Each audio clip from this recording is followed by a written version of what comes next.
Olá, eu sou Bruno Proença e este é o podcast do Banco de Portugal. Neste novo projeto vamos hoje entrevistar o diretor do Departamento de Estudos Económicos do Banco de Portugal, o professor Nuno Alves, sobre o novo indicador diário de atividade económica que o banco acabou de lançar.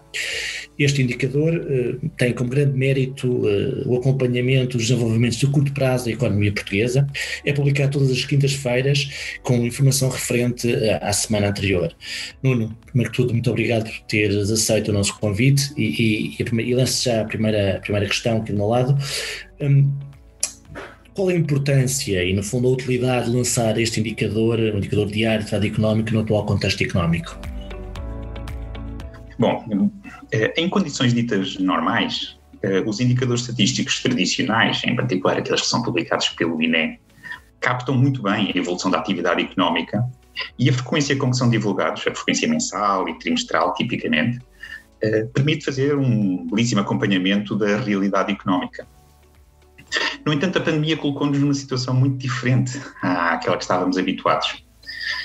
Em particular, nós sabemos bem, a pandemia e as medidas de política em resposta à crise sanitária implicaram alterações muito bruscas, muito abruptas e de grande magnitude. Portanto, alterações muito bruscas da atividade económica que sentimos bem ao longo deste último ano. Isto tanto no sentido negativo como no sentido positivo, vale a pena dizer. O problema é que, num contexto em que a realidade sofre estas mudanças muito abruptas, o desfazamento temporal com que os indicadores estatísticos tradicionais são habitualmente divulgados impede uma leitura em tempo real da economia. E esse conhecimento em tempo real é evidentemente muito importante, não só para os decisores de política, como para a sociedade em geral. E é aqui que entra o indicador diário de atividade económica que agora o Banco de Portugal está a publicar. Basicamente o DEI, é como nós costumamos tratar o DEI, agrega um conjunto de indicadores diários, como o tráfego rodoviário, o consumo de eletricidade e de gás natural, as compras com cartões efetuadas em Portugal. E todos estes indicadores estão disponíveis numa frequência diária e com muito pouco desfazamento temporal. E é isso precisamente que permite, como disseste inicialmente, que nós, a meio de cada semana, consigamos reportar o indicador referente à semana anterior, que é de facto espetacular. Na verdade, com este passo, o que acontece é que o Banco de Portugal junta-se a um grupo muito restrito de bancos centrais que neste momento já têm capacidade para publicar esta informação e que, na verdade, alguns deles já o estão a publicar. Portanto, é muito importante este passo, julgo eu, para a informação estatística e para o público. Nuno, e o DEI veio para ficar, ou seja, se passará a ser um indicador que o Banco de Portugal irá divulgar de forma permanente, ou quando passarmos estes infelizes tempos de pandemia, a divulgação do DEI vai ser reequacionada ou revista? Bom, a motivação para a criação do DEI foi, sem dúvida, a pandemia. Sem a pandemia, o DEI não teria certamente visto a luz do dia. Como eu disse há pouco, num contexto dito normal, os indicadores estatísticos habituais permitem inferir de forma fiável e com uma frequência adequada o andamento da economia portuguesa. Mas na atual situação em que há uma brusquidão nas flutuações económicas, isso não é o caso. E esta necessidade de acompanhar as alterações económicas em tempo contínuo é que motivou a construção do indicador. Aliás, vale a pena dizer que após a publicação do indicador como working paper, já em julho do ano passado, o DEI foi sendo atualizado de forma regular e mesmo incluído em publicações do banco, como os boletins económicos, o relatório de estabilidade financeira e em pelo menos 2 edições da Economia numa Imagem. É claro que nos últimos meses, com a nova vaga pandémica, tornou-se claro que seria do interesse público divulgarmos uma atualização semanal do indicador. Esta publicação no sítio institucional do banco é um passo adicional para dotar o público de um instrumento de monitorização numa conjuntura que é mesmo muito atípica, não temos mesmo precedentes desta situação.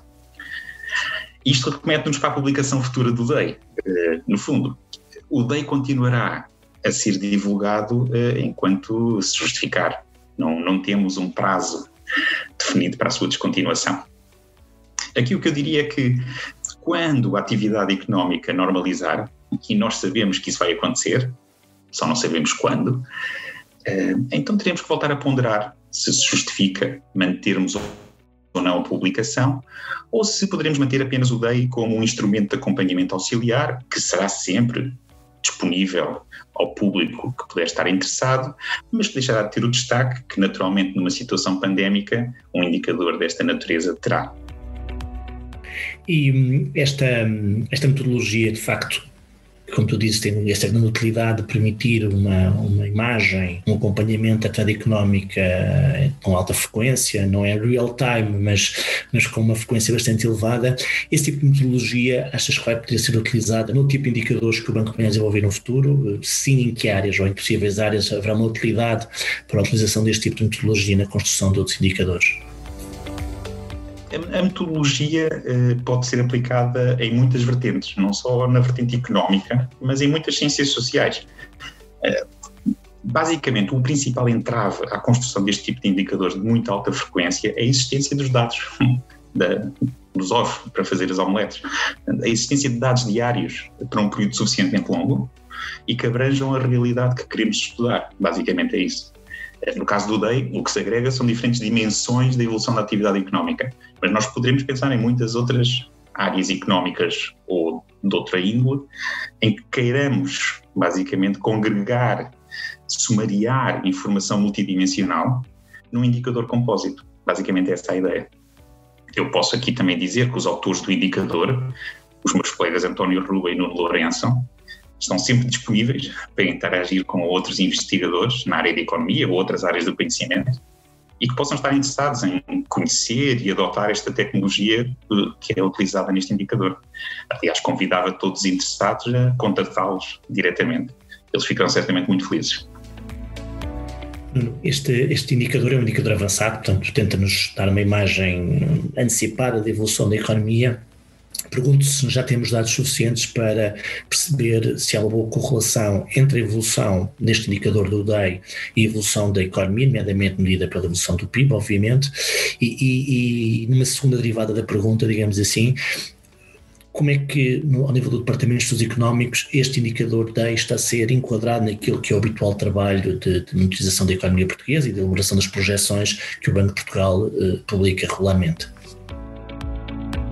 Bom, o DEI, na verdade, não é um indicador avançado, é um indicador, mesmo contemporâneo, o mais contemporâneo possível que possamos imaginar. É avançado face a outros indicadores que são divulgados pelo Instituto de Estatística e outras instituições. E, basicamente, o DEI é um instrumento, diria eu, extremamente útil no acompanhamento, digamos assim, quase cotidiano do que se está a passar na economia portuguesa. Mas não pretende ser uma projeção oficial do Banco de Portugal. Não é esse o objetivo, não nos queremos substituir a ninguém, evidentemente, e este é apenas um indicador, entre muitos outros.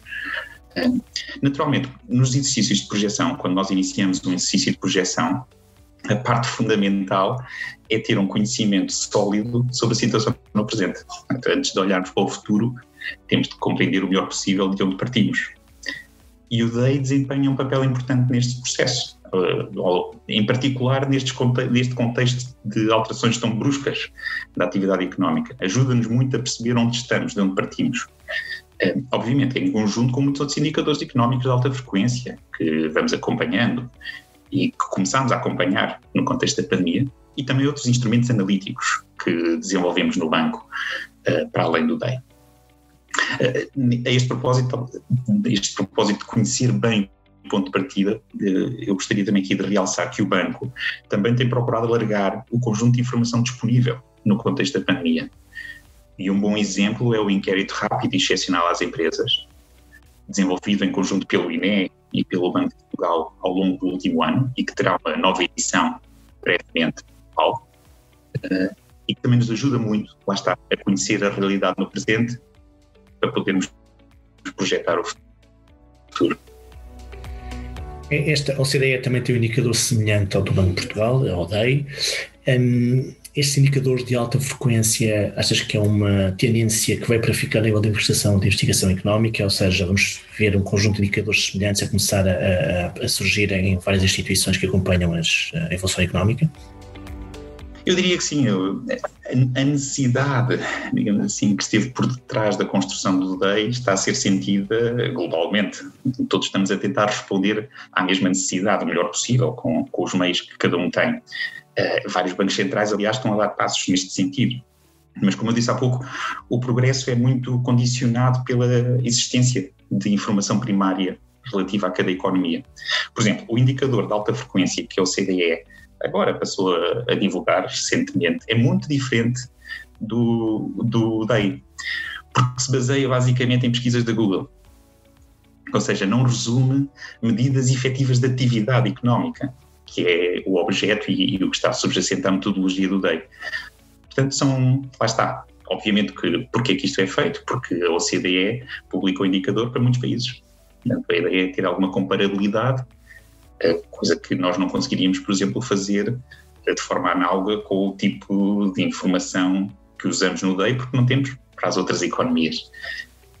Portanto, independentemente de ser qual é que é o indicador melhor para aferir a evolução da atividade, são indicadores muito diferentes. No contexto desta crise, indicadores complementares, o uso de muitos indicadores, digamos assim, é o nome do jogo, neste contexto de grande incerteza. De qualquer modo, a disponibilização de informação de elevada frequência diria que abre muitos caminhos interessantes para a investigação económica. Quando nós começamos a pensar numa maior frequência, há questões que podem surgir. Vou dar, por exemplo, um exemplo. Há muitos experimentos naturais, como nós costumamos dizer em economia, situações em que é possível analisar a reação dos agentes económicos a alterações do enquadramento, que quando temos dados diários, há muitas oportunidades que se abrem, porque há alterações cotidianas de muito alta frequência que passamos a poder analisar. Estas são sempre muito boas oportunidades, por exemplo, para avaliar o impacto de políticas públicas. Com uma maior frequência conseguimos fazer o pinpoint preciso de onde é que essas alterações ocorreram, que agentes é que foram afetados e qual a reação deles com uma muito maior frequência. E isto, obviamente, também nos permite avançar no conhecimento económico em geral. Se me permites, Bruno, que eu diria que nós continuaremos aqui a contribuir para esse processo, tal como aconteceu ao longo deste último ano com o DEI. Nuno, muito obrigado pela tua disponibilidade. Este podcast do Banco de Portugal fica por aqui. Recomendo, obviamente, que acompanhes as atualizações semanais do indicador diário de atividade económica, DEI, no site do Banco de Portugal, em www.bportugal.pt, e, obviamente, siga-nos também no Twitter, no LinkedIn e no Instagram.